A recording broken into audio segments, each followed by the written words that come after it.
Capitalismo mundial integrado. El capitalismo contemporáneo puede ser definido como capitalismo mundial integrado porque sus interacciones son constantes con países que históricamente parecían habérsele escapado de las manos.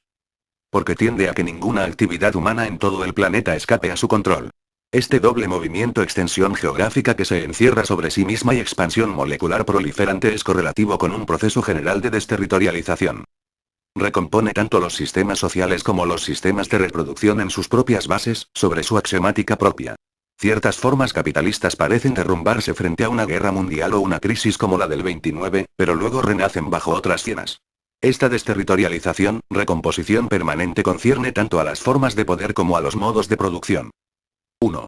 Los sistemas de producción, de expresión económica y de axiomatización del CMI. Sobre la evolución.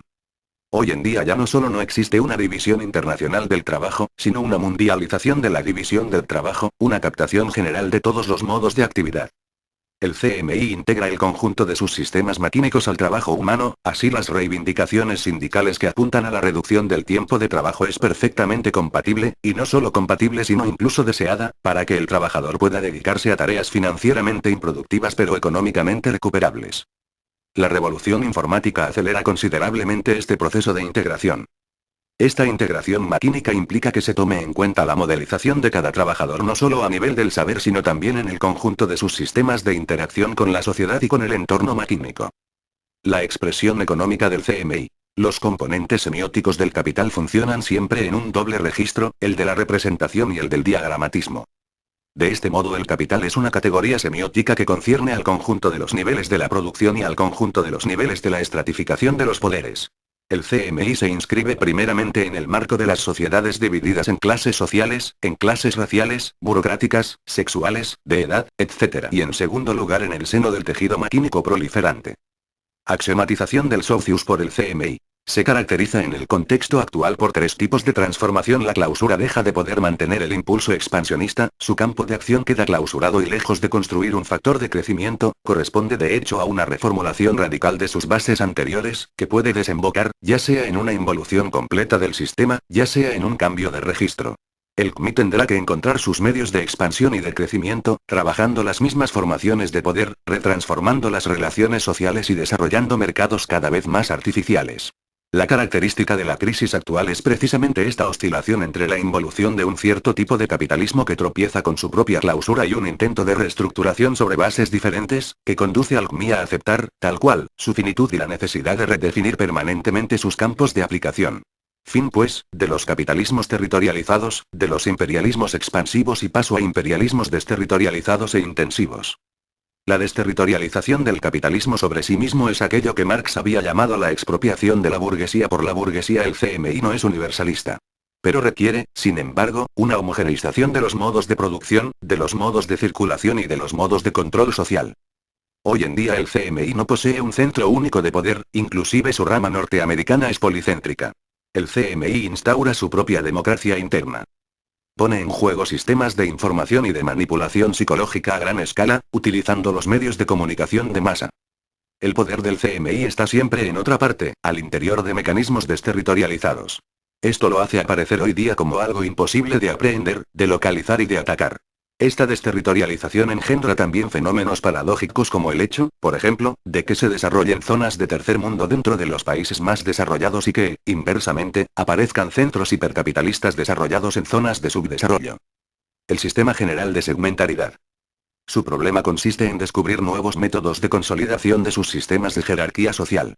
El CMI tiene que hacer coexistir zonas de superdesarrollo, de superenriquecimiento en beneficio de las aristocracias capitalistas, y zonas de subdesarrollo relativo, e incluso verdaderas zonas de pauperización absoluta. Estos son extremos entre los cuales se puede establecer una segmentación de los espacios mundiales. Esta segmentación social, esta segregación acondicionada a escala planetaria, es la consecuencia de los fenómenos de clausura del CMI. En el este de Francia, donde se vivía de padres a hijos de la industria del acero, el CMI decide liquidar el paisaje industrial. Tal otro espacio será transformado en zona turística o en zona residencial para las élites. Se alteran los niveles de vida a escala de regiones enteras.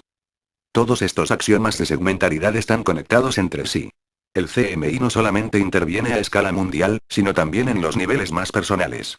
Inversamente, las determinaciones moleculares inconscientes no cesan de interactuar sobre componentes fundamentales del CMI. 2. Las nuevas segmentaridades del CMI. A la segmentaridad transnacional el antagonismo este-oeste tiende a perder consistencia. Estando claro que para el CMI se trata siempre de asegurarse el control de todas las zonas que tienden a escapársele. La separación tercer mundo en vías de desarrollo y tercer mundo en vías de pauperización absoluta, en vías de exterminación, se ha vuelto un elemento permanente de la situación actual.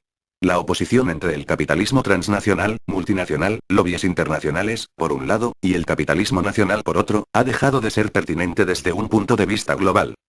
Ve la segmentaridad europea. La oposición entre este y oeste dentro de Europa también está llamada a evolucionar considerablemente en los próximos años. Los métodos de represión y control social de los regímenes del este y del oeste tienden a aproximarse mutuamente. Un espacio represivo europeo de los Urales al Atlántico amenaza con reemplazar el actual espacio jurídico europeo. C. La segmentaridad molecular. A las luchas de interés, las luchas económicas, las luchas sociales, las luchas sindicales en el sentido clásico. Ve las luchas relativas a las libertades que yo asociaría con las luchas de deseo, los cuestionamientos de la vida cotidiana, del medio ambiente, etc. 3. Nuevas máquinas de guerras revolucionaria, agenciamientos de deseos y lucha de clases. ¿Hasta dónde podrá llegar esta revolución molecular? Los recursos del CMI son quizá más infinitos en el orden de la producción y de la manipulación de las instituciones y de las leyes. Esto proviene del hecho de que la revolución molecular no solo tiene que ver con las relaciones cotidianas entre hombres y mujeres, homo y heterosexuales, niños, adultos, etc. Interviene también, y ante todo, en las mutaciones productivas como tales.